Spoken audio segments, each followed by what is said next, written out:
Action! Привет, мы начинаем предновогодний выпуск «Крутятся бобины», и я ведущая этого эпизода Адель. У нас в гостях ЛСД, но это не аптекарские пилюли, а панковские БА. Привет, фронтмен Петр Затаев. Привет. Представь группу. В группе нас играет трое, так сказать, типа, трио, это для панк-рока считается круто. Я играю на бас-гитаре и пою.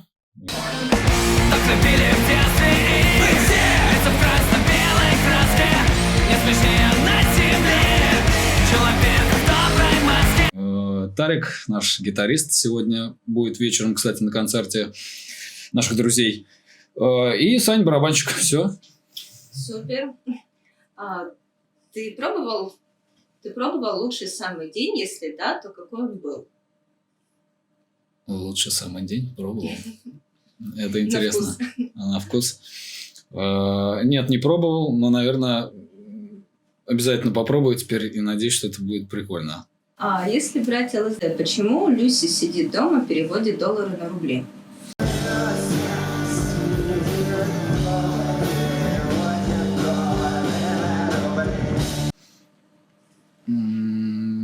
Потому. Отличный ответ. Универсальный ответ на все вопросы. Секс, дракс и рок-н-ролл или современный панк-рок – это девиз смех, аптека и карвалол? Нет, все-таки в панк-роке секс, драк и рок-н-ролл должен быть всегда.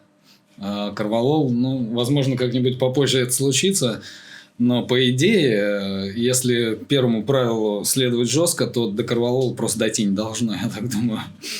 Хотя мы клуб 27 уже все пережили, в группе. Рано или поздно, да. Случилось так, что ты можешь создать себе в группу сольный проект. Кого бы ты позвал? Ограничений нет. Отдельно от группы, если бы я сделал сольный проект? На самом деле у меня есть сольный проект, и я в нем один. То есть никого? Да, я так не знаю, кого бы я позвал. Я вообще за любой движ, и я люблю всех, не люблю агрессию и всякие там терки, поэтому кто бы захотел, того бы и позвал, а так сложно сказать. Но сейчас я пока один. Чувствовали ли вы себя одиноким? Постоянно. В Новый год? В Новый год очень часто так получается, что в Новый год у нас концерты, поэтому, да, я частенько тоже, с парнями, понятное дело, но вообще я такой человек, я люблю быть один, мне нравится, когда мне никто ничего не говорит, не мешает, я люблю долго не спать там ночью, например. Это кайфово, когда вокруг тебя никого нет, тихо, спокойно, никто не напрягает. Понятно. Что бы вы предложили попробовать сделать каждому, но не нарушая закон? Сходить на панк-концерт.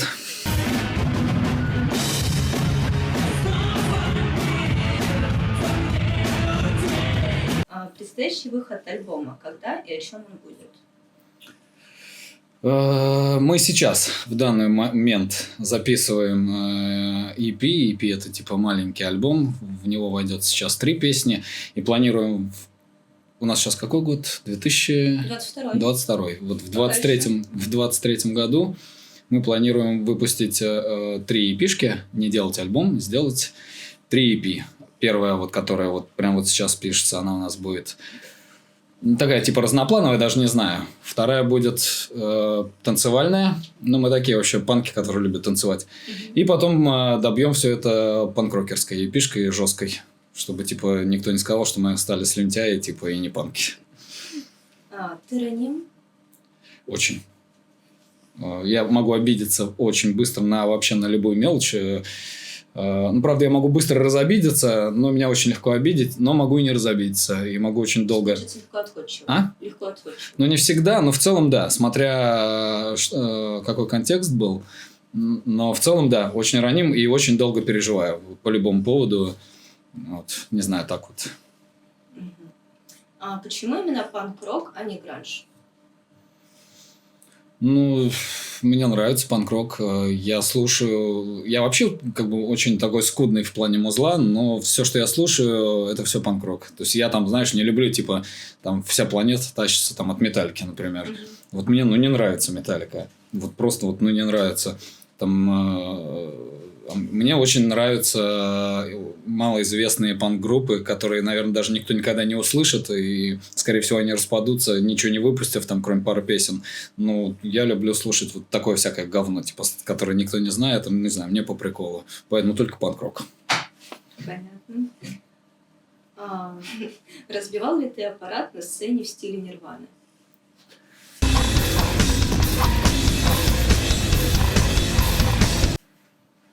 Ну, нет, специально, наверное, я ничего не разбивал, но... Не специально. Блин, вот я не помню, у меня ломалась гитара, я ломал гриф гитары, но я не помню, когда это было, во время концерта или на репетиции. Ну, ломал голову гитаре, и потом приходилось это ремонтировать очень долго и дорого.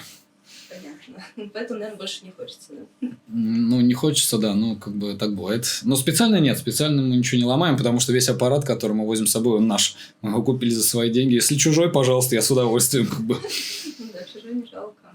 А какой самый лучший концерт ЛСД? Ну, у нас было много крутых концертов, много было просто факовых концертов. Ну, однозначно концерт говно, если мы выходим пьяные. Но мы так стараемся не делать, но бывает. Например, последний наш концерт в Москве был говно, потому что я был бухой. Вот. А так, из такого, что... Ну, естественно, мне запомнилось «Нашествие», там было круто. И даже не знаю... В принципе, сложно сказать. Мне просто нравится играть концерты. Но вот что первое на ум приходит, «Нашествие», наверное. Ну, это круто, да. «Нашествие», да, там было круто. А когда у вас концерт? Так как ситуация там сейчас не очень концертная была, мы все эти до Нового года решили не играть. А после Нового года, начиная с 1 января, 1 января у нас концерт в Москве, мы традиционно всегда играем 1 января. Такой типа как-то антиалкопати или как похмел-пати. Естественно, на 1 января народу приходит немного, но просто многие не доживают до вечера 1 января. Не знаю, нам нравится. Хотя в прошлом году, кстати, 1 января мы играли в китайском летчике Джауда в Москве, но он был полный. А потом поедем 4, 5, 6. Это то, что я помню. Что там Ярославль, Череповец и Рыбинск. А дальше я просто не помню. Короче, там дофига. С января, прям с 1 января и прям поедем по стране. Волнуешься на концертах? Очень, всегда, каждый раз. И перед началом каждого концерта у меня почему-то трясется всегда правая нога очень сильно. Правая нога? Да, и мне кажется, что это даже видно, просто что она трясется первые несколько песен. Ого. Но это круто, мне кажется, потому что, если ты не волнуешься, то зачем играть? Наверное, да. Такой уровень ответственности. Да. Определенный. А что вообще для тебя твоя группа? Мы с парнями с самого начала втроем вместе. У нас был всегда 4-й человек, который постоянно менялся. И в итоге мы решили остаться втроем. Это мои единственные друзья на сегодняшний день, потому что у меня была тусовка друзей, с которыми я со школы всегда общался. Человек нас 5 или 6 было. Просто когда появилась группа, я постоянно стал тусить там, на концертах, уезжать. И они просто перестали мне звонить, те мои друзья из той жизни. И все. Поэтому, наверное, это все, что у меня есть. Потому что вот эти 2 парня, это 2 моих единственных друга на сегодняшний день. О чем ваши тексты? Пишу тексты просто про людей, про всех нас. Какие-то такие типа вещи, знаешь, на которые можно подумать и сказать, этот чувак такую тему типа задвинул, наверное, это круто, так надо попробовать, и может быть так получится. У нас есть песни про животных, про то, что не нужно там типа, не знаю, у кого-то убивать или что-то еще. То есть вот такие темы поднимаем, засирать, обсирать и говниться Вот, короче, Просто что-то доброе. да, это не наша канитель, но то есть, как бы, несмотря на то, что мы панки и играем панк-рок, я все-таки за добро в первую очередь, Ну, поэтому... панк-рок тоже может быть добрый. Ну да, правда? ну то есть сама музыка может быть и агрессивная, не знаю, хотя мне так не кажется, что панк-рок агрессивная музыка, но тексты я стараюсь писать такие, больше за добро. Мгм. Какой твой любимый алкогольный напиток? Певчага? Очевидно. Но все обычно называют меня, но парни меня называют газировщиком, потому что они любят прибухнуть что-нибудь покрепче. Я не знаю, я не люблю алкоголь в принципе, но пиво с друзьями попить люблю. Поэтому пиво – это единственный напиток, который я пью. Понятно. Прокомментируй следующую фразу. При виде голого Фила все вопросы улетучились. Это комментарий к какому-то моему посту с личной страницы, по-моему. Я его, мне кажется, буквально на днях выкладывал. Что-то я лежал в ванне. Я вообще не люблю лежать в ванне, но я заболел. И когда я болею, я люблю закидаться какими-то таблетосами и ложусь в горячую ванну, настолько максимально горячую, что хреново прям. Вот. Ну и что-то... Интересный способ. Ну, как бы типа... Ну, не знаю, в общем. И я что-то сделал фотку, и что-то там написал, я уже не помню. А перед этим я делал пост, не помню, в каком-то городе, в каком-то клубе, подходя к барной стойке и заказав себе пивчаги, там стоял вот такой... Хлопот! Где? Подожди, это не слон, это похоже на чьё-то... член. Вот. Он был прям вообще реально там с яйцами, со всеми делами. И я его взял, типа, что-то то ли засунул прям в штаны, ну, естественно, он торчал по колено вот так. Ну, и кто-то меня сфоткал. Ну, и типа, я эту фотку выложил предыдущим постом. Там было, естественно, бурное обсуждение этого всего. А потом следующая фотка из ванной. И я так понимаю, что после того поста эти же люди переместились в пост в ванну. И что-то там было, вот да, про эту тему, про голову меня. Ну, как бы, написал кто-то, не знаю, наверное, какая-то девушка, я так не помню. Понятно. Было ли что-нибудь смешное или просто запоминающееся на концерте или на репетиции? Ну, наверняка же было. Ну, у нас до хрена приколов всегда происходит. Мы вообще веселые ребята, на самом деле. Ну, первое, что мне приходит на память, по-моему, это была Самара. Там был клуб с балконом, и началась драка во время концерта. Вообще, как бы, мы люди миролюбивые, и драки... Ну, короче, если начинают драться люди, мы заканчиваем концерт обычно, и говорим, либо мы помирились, либо мы заканчиваем концерт, и все, уходим по домам. И в тот момент, когда мы играли какую-то песню, на балконе началась драка, и кого-то... Короче, спустились... Короче, мы поем песню, и какой-то чувак просто кувыркается, падает с лестницы. Ну, не знаю, может быть, это, конечно, не очень смешно, ему, наверное, было больно. Ну, вот что я первое вспомнил. А так, дофига всяких угаров, как бы... Ну, то, что панк-рок, он, в принципе, угарный. Ну, так, не знаю. Если что-то вспомню, я вернусь к этому вопросу. Хорошо, если вспомнишь, говори. Я знаю, группы часто фитуют на сцене. С кем ты в последний раз фитовал и записывал песни как совместный процесс творчества? Последний раз я записывал фит для группы Озон, на концерт которых сегодня я пойду. Это мои братаны, которые живут в Подольске. Давно мы с ними знакомы. Писал для них. А вообще, на самом деле, много фитов записал. Честно говоря, даже половину не помню. Потому что я, как правило, не отказываю, если мне предлагают. Ну, только если совсем какое-то дерьмовое это музло. Ну, по-моему, я за все время, за 10 лет один раз только отказал. Так, есть группа Flip из города Воронежа. Очень наши старые друзья. Делали с ними фит. Есть такая группа Йорш. С ними делали фит.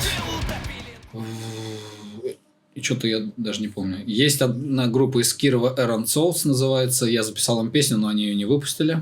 Почему-то, не знаю. Может быть, я так стрёмно спел, конечно. Ну, не знаю. Вот. Ну, короче говоря, я просто даже не помню всех, с кем записывался. Но вот этих вот 4 группы точно. Какие слушаешь малоизвестные панк-группы с интересными песнями? Ну, я, как тебе уже говорил, я вообще люблю слушать всякое такое говно, которое никому не нравится. Не знаю, наверное, сейчас такой группы нет. Ты ее точно не знаешь. Я думаю, ты вообще мало в панк-роке, да? Ну, так. Ну, Нофекс, знаешь?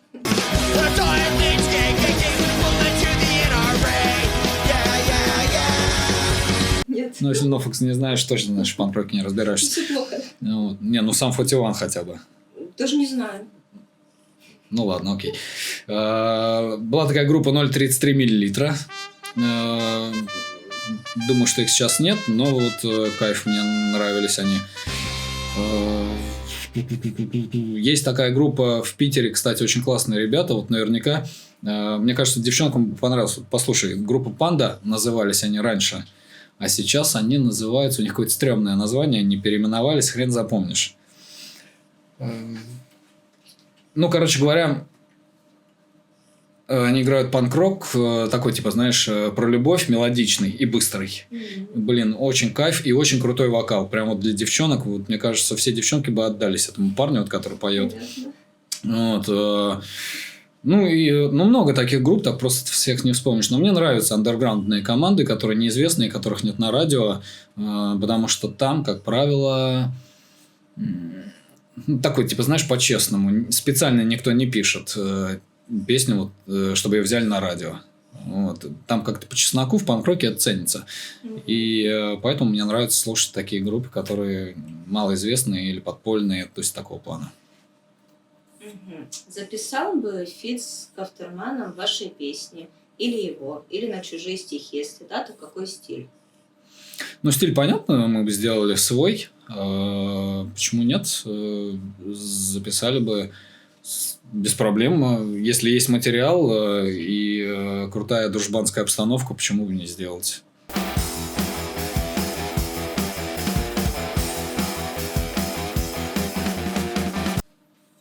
И не хотел бы сделать кавер на Константина Ступина «Ступа»?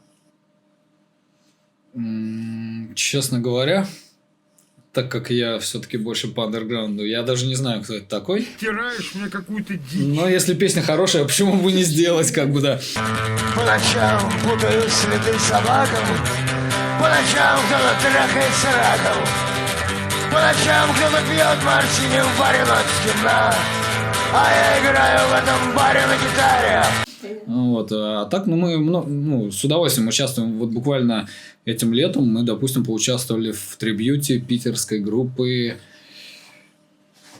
Я забыл, как они называются, к своему стыду, блин. Но они, короче, какие-то очень... Да. Это был трибьют. Короче, мы переписали песню. И, между прочим, насколько мне известно, как сказал организатор вот этой всей темы, там эту песню, короче, послушал Кинчев из группы Алисы и прям сказал, блин, круто, чуваки сделали. Вот. Кому из музыкальных групп ты бы предложил продолжить поучаствовать в следующем эпизоде «Крутятся бобины»? И почему?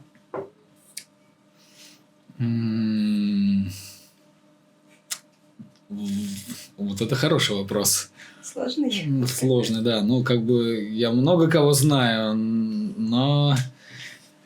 не знаю, можно было бы позвать Димона из группы Йорш, например. Почему нет? Это было бы интересно, наверное. Почему по понедельникам так плохо? По понедельникам, да, очень плохо. Тебе тоже плохо по понедельникам? Ну, потому что перед понедельником воскресенье, судя по всему. Я, например, допустим, знаешь, как у нас, типа, принято, все побухали там в пятницу, в субботу, в воскресенье, типа, подготовительный день там к работе, да. У меня нет подготовительного дня к работе, я могу побухать и в субботу, и в воскресенье, и даже в среду, и в понедельник тоже, но если позовут, если хорошие друзья, почему нет? Но в целом, да, понедельник вообще, я почему-то, не знаю, тоже не люблю, несмотря на то, что не парюсь по этому поводу, но да, как-то. Я люблю, не знаю, четверг. Почему четверг? Потому что пятница? Ну, типа, знаешь, хотя все говорят, что среда, типа, это маленькая пятница, но не знаю, просто мне вообще нравится пятница, типа, атмосферой, потому что это вот такой, типа, вот все это ждут, да, этот день, чтобы он закончился, и пойти тусить, там что-то угорать, и, типа, у тебя еще 2 выходных впереди. А четверг он такой, типа, знаешь, подготовительный к пятнице. И поэтому мне нравится вот именно четверг, типа, что такое у тебя ожидание, что вот завтра пятница, и будет пиздато, типа, в пятницу. В общем, общая атмосфера. Да, поэтому мне вот четверг нравится. Допустим, ты встретила Скарлетт Йоханссон. Ты бы не упустил момент? Или, как в кино «Квартета И», вернул бы ей кипятильник? Уважаемый Жанна Фриски, держите себя в руках. Я женат. И кипятильник свой заберите. Скарлетт Йоханссон это кто? Актриса, певица? А, ты тоже не знаешь, да? Понятно. Нужно померзала. Ну, Актриса, кажется. ну, наверное. Да, актриса. Блин, ну... Я просто не знаю, как она выглядит, потому что я не такой, типа, знаешь, не киноман, и вот не вот это все. Единственная тема, которая меня, вот с которой, я не знаю, я угораю, не знаю, почему мне нравится, там, типа, «Властелин колец», например. Ну, вот. Вообще вот это такая тема, все эти гномы, эльфы, вся вот эта хрень. Ну, не знаю, что-то я угораю с него.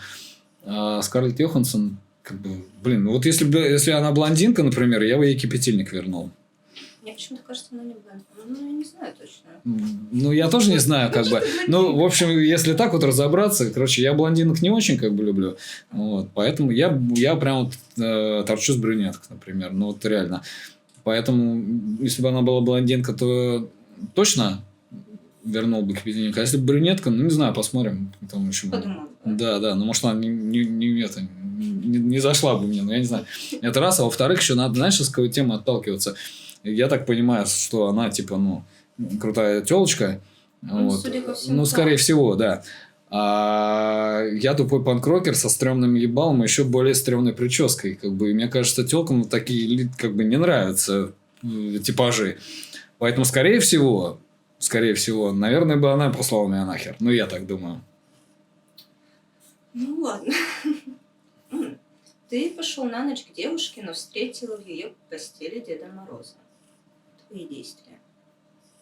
Так внезапно. Ну, я бы попросил у нее подарок, наверное, свой, хотя бы, ну, как минимум. Вот. А потом, хуй знает. Ну, если я пошел к такой телочке, которая пригласила меня на тусуиться с Дедом Морозом в постели, скорее всего... Нормальные сиськи. Скорее всего, я бы забухал бы с Дедом Морозом. Я так думаю, мы бы нашли бы общий язык с ним. А она бы, наверное, готовила нам. Да? Вот так вот? Ну, а почему нет? Ну, в принципе, неплохо. Нет, ну она бы такое заслужила, я так считаю. Ранее с интервью с Сезоном пришли к выводу, что все творческие люди отчасти психи. Какое твое мнение? Ну, слушай, психи это, конечно, наверное, не совсем то, но долбоебы. Я так думаю. Разница между психами и Ну, долбоёбами? долбоеб, но это типа, знаешь, грубое такое слово там дурака, там, условно говоря. А псих, он же, ну, я не знаю, это, наверное, больше болезнь, мне кажется. А то, что мы немного припизнутые вот, музыканты, ну, это да, это факт. Ну, Ты как в целом бы... не отрицаешь. Нет, что-то есть. ну, скорее всего, да. Но это типа так же, как художники. Это вообще ебанутые, мне кажется, больше музыканты. Да. Это спасибо. Ну, нет, ну реально. Я просто тебе могу сказать, что буквально там пару дней... Не пару дней. Пару недель назад ко мне в ВК стучится какая-то чувиха. Ну, я сразу не добавляю людей никогда, потому что я вообще, честно говоря, не очень люблю вот это вот, знаешь, типа общение в сети. Но я больше за вот такой вот движ, да, как бы пошли, поговорили, пообщались, потусили, но вживую, потому что общаться ВКонтакте, ну, это пиздец какой-то. Вот. И вот стучится ко мне какая-то тёлка, я захожу к ней в профиль, понимаю, что она рисует, художница. Ну, я ей пишу здорово, типа, там, знакомым, ну, мало ли, может быть, я не помню. Она говорит, нет, типа, вот я что-то художник, туда-сюда, вот, типа, увидел твой профиль, типа, он мне там понравился, ты там такой, какой-то секой, там, не как все. Я говорю, ну, ладно, окей. Ну, я ей, типа, что-то пишу, там, нарисуешь меня? Она что-то, нет, типа, я не нарисую, потому что я рисую там в каком-то стиле. И, вот. Ну, я что-то, короче, меня утомила она. Ну, я ей как так, типа, ответил, что, типа, ладно, все, отъебись. Вот, она что-то обиделась, послала меня нахуй и заблокировала. Я думаю, ну ладно, все. Проходит там неделя, и она же опять добавляется ко мне в друзья, опять, по второму разу. Да, и я ей сразу пишу, ну я узнал ее, пишу, я говорю, ты же меня неделю назад заблокировал, что ты типа ко мне добавляешься? Она пишет, спасибо, что напомнил. И типа, да, и опять меня заблокировал, может потом разблокировал, я не знаю. И буквально вот пару дней назад она опять ко мне добавилась. Это говорит о чем? Что художники ебнутые. Или проблемы с памятью. Ну, это, ну, может быть и так. Ну, короче говоря, в целом, наверное, творческие люди, они немножко припизнутые, иначе бы они, наверное, ну, вели какой-то такой, типа, знаешь, образ жизни, который, ну, к которому все привыкли, что, типа, надо там делать так, чтобы было заебись и хорошо. Ну, то есть, иначе они не нашли бы себя в творчестве, да? Ну, и это тоже, да. Плюс, ну, не знаю, я вот музыкант, я левша, например. Это же тоже говорят, что левши, они тоже такие немножко, да, типа, с припиздью. Еще раньше переучивать все пытались. Да, меня батя, знаешь, как переучивал? Он брал ложку, когда я брал ложку, и мы садились есть, в левую руку, просто бил по руке мне. Не помогал? Нет. Жесткие методы воспитания. Ну, Сибирь. У меня батя сибиряк, у них так. Тогда да. А как тебе твои фаны? Они отмороженные или лапочки? Они... Блин, я даже не знаю. Мне кажется, есть и такие, и такие. Таких больше как-то. Ну, больше, наверное, все-таки лапочек. Мне кажется, что все-таки девчонки, они типа лапочки, пацаны более такие типа угарные.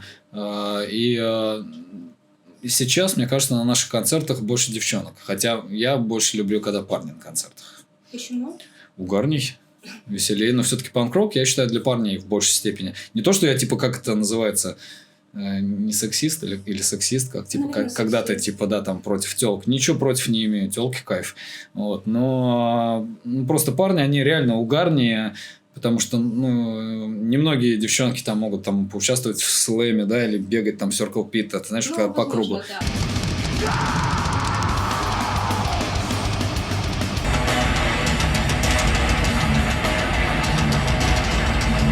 Просто, ну, как бы, стрёмная, типа, тема для них. Там же можно там и травму получить, все такое. Поэтому я больше люблю, когда парни на концертах. А тёлочку я просто люблю, как бы, ну, и все. Ты недавно был в больнице. Что случилось? Секс, дракс или корвалол? Да не, на самом деле, просто заболела вся семья и заболел ребенок, поэтому мне пришлось с ним поехать и все. То есть ничего такого не было. Меня там, ну я тоже как бы приболел, но меня не лечили. Типа сказали, что хуй с тобой. И так нормально. Да, типа, да, ты уже пережил, типа, клуб 27, типа, достаточно. А какие мечты детства ты воплотил в жизнь?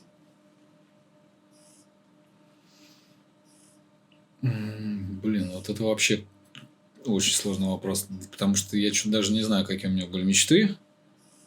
Но в целом, наверное, то, что я занимаюсь музлом, вот это кайф. То есть прям с детства было? Слушай, ну меня на самом деле, я занимался в музыкальной школе, играл на аккордеоне. 9 лет меня заставляли родители, мне это очень не нравилось, меня бесило. Это было... Да, это вот это вот, да. А клавиши, типа, знаешь, как у пианино. Вот такие, белые и черные.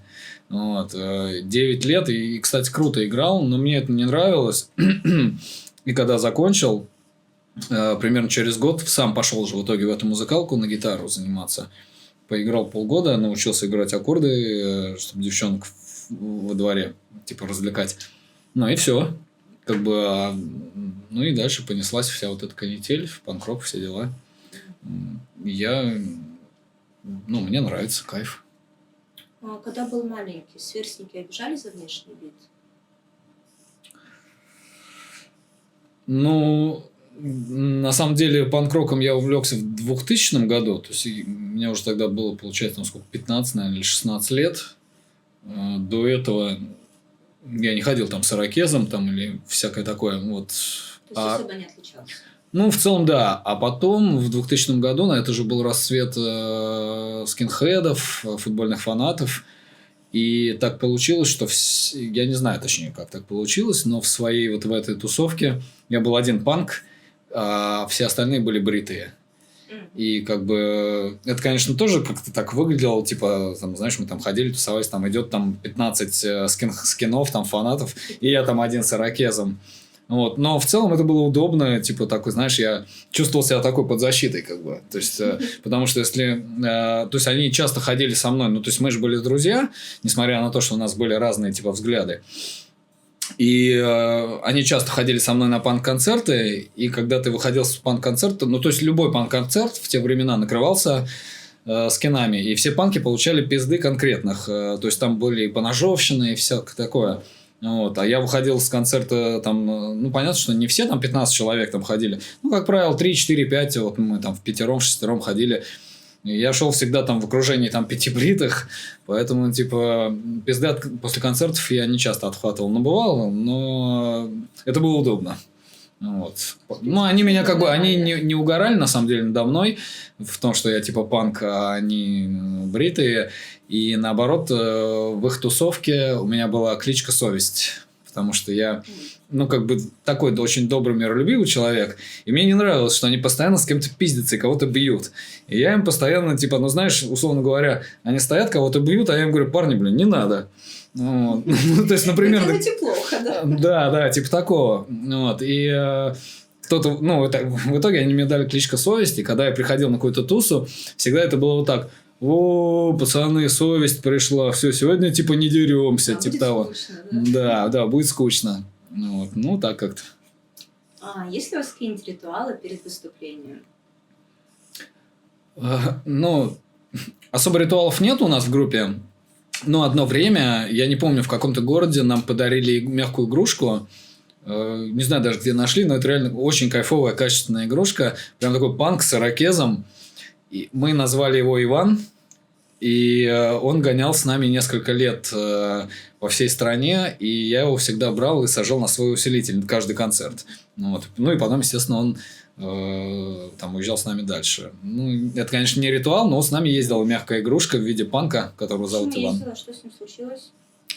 Ну, сейчас он просто у меня дома живет. А с кем из великих ты хотел бы подраться? Или слишком миролюбив? Нет, я бы не хотел ни с кем подраться. Я все-таки за... Ну, вот прибухнуть пивка я со всеми как бы рад. Подраться ни с кем не хотел бы.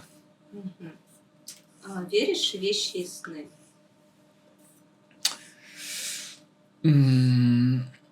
Это хороший вопрос. Наверное, может быть, я бы в них и верил, но есть проблема. Я не знаю почему, но мне кажется, что уже лет 10, может быть, даже больше, мне почему-то не снятся сны никогда. То есть, ну вот реально, то есть, моя ночь выглядит так. Я ложусь, закрываю глаза и открываю. Я не знаю, вот реально мне почему-то не снятся сны никогда. Перестали просто сниться сны, не знаю. Раньше снились всегда, но вот уже очень долгое время реально не снятся. Не знаю почему. Какие-то прямо плюсы и минусы, наверное, есть. Ну, может быть, но прям, ну вот так, да. Даже неинтересно спать ложиться. Вопрос от Ирины. Вот это самая хуедрель. Вас мы в Самаре дождемся? Ну, в Самаре, наверное, дождутся. Но за концерт отвечает наш концертный директор, поэтому вот, пусть он сюда приходит в следующий раз и отвечает на этот вопрос, да. Понятно. Почему Дед Мороз не исполняет желания? Так и хочешь сказать, пидорас. Потому что... Коротко и ясно. Да, ну не знаю, но если зайти с другой стороны, может быть, потому что ему не написали письмо. Вот ты пишешь Деду Морозу письма? Да ладно. Да. И хоть исполнится хоть одно? Я с детства пишу просто письма Деду Морозу. Ну, исполнялось? Исполнялись. Ну, тогда что-то вопрос. Видишь, значит, исполняется. Значит, все правильно. Пишите письма Деду Морозу. Главное верить там. Именно. После последних событий с Лепсом не хотите сменить название? А то он буйный. Да, я видел Лепса вот на прошлой что ли, неделе с кем-то подрался. Ну, точнее, там он так подрался, на самом деле. Там просто какой-то чувак, его друг, видимо, дал пизды какому-то другому чуваку. Типа за него. А он Лепс так что-то постоял, руками помахал, повыебывался. Типа он крутой мужик. Но на самом деле наше название с Лепсом никак не связано. Типа, хотя все, да, часто называют нас «Самый лучший день». Но однажды, кстати, была такая история. Нам наше название помогло не лишиться водительских прав, и нас отпустили мусора. Потому что мы ехали в каком-то очередном туре, и, по-моему, тогда барабанщик наш был за рулем, и он обогнал через двойную там сплошную грузовик. Ну и так неудачно получилось, там стояли менты. Нас тормознули, и что-то там слово за слово началось. Они там полезли проверять машину, видите, там инструменты, вся фигня. Но мы им говорим, да, там музыканты, все это дело. Они там стали спрашивать нас, типа, что там за музло. Ну, и мы сказали, типа, лучший самый день группы. Ну, естественно, они, типа, знаешь, такие, самый лучший день, типа, это вот, типа, Лепс, что ли? Мы такие, да. Они такие, а Гриша где? Мы такие, в смысле, Гриша, типа, это звезда, он, типа, самолетом, а мы вот на тачке, типа, гоняем. И, короче говоря, они вернули документы нам, типа, сказали, Гришу любим. По-моему, это было в Курской области. Типа, Грише передайте респект, типа, вот от курской милиции или полиции уже тогда, я не знаю, были. И, типа, мол, больше не нарушайте, и отпустили реально. То есть, это реально так было, вот такая история. А так сменить название, нахрена, я вообще не знаю, мне Лепс или Лепс. Оно помогает, как выяснилось. Да. Зачем менять, в принципе? Так, вопрос от Игоря. Как вода? Это я помню. Это как раз, когда я в ванне лежал. Вода была очень горячая. Я, честно говоря, вообще ненавижу лежать в ванне. Я люблю душ. Ванна, не знаю, мне не по кайфу. И тем более она была очень горячая. Поэтому неприкольная была вода. Вопрос от Андрюхи. 1-го на Гиге будем похмеляться? Андрюха, 1-го на Гиге, конечно, будем похмеляться. Пригоняйте в клуб «Город». Будем устраивать панк-рок-шоу. От Ирины. Фил, где лисьи шкуры? Блять, это понятное дело, лисьи шкуры, они на лисах. И вопрос от Александра. С какими трудностями вы сталкиваетесь, когда сочиняете новые песни?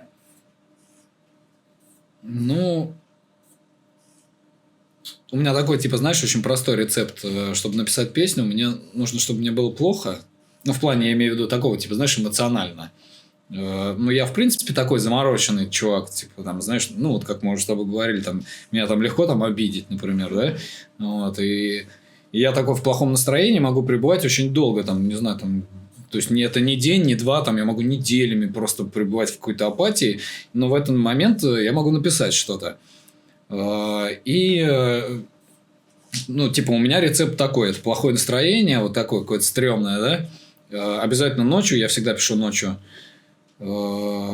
кофе и сигареты. То есть вдохновение приходит, когда все плохо, мрачно, депрессивно. Да. Причем при этом песня может быть веселая, на самом деле.